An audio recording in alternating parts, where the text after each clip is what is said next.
Every night on Up Late, we verify those stories making the rounds on social media. We are Where Atlanta Speaks, and we love to help answer your questions. Whitney contacted our verified team saying she heard ibuprofen is made with shards of glass in them. Well, it's verified. Our sources are a Kaiser investigation, the FDA, and our medical correspondent, Dr. Sujatha Reddy.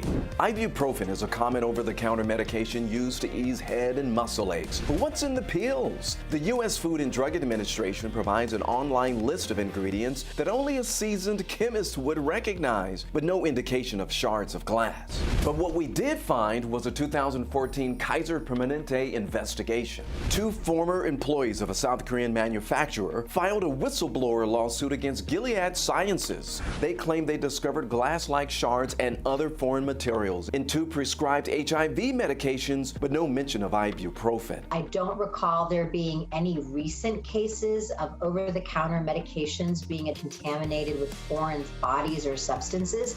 Medical correspondent Dr. Sujatha Reddy says in the years she's practiced medicine, she's never heard of shards of glass in ibuprofen, but offers this advice. What do you say about that?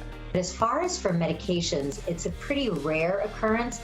And if someone is really worried about the manufacturing standards, that may be one instance where you purchase a brand name item because typically they have more checks and balances in their manufacturing processes than some of the generic factories might.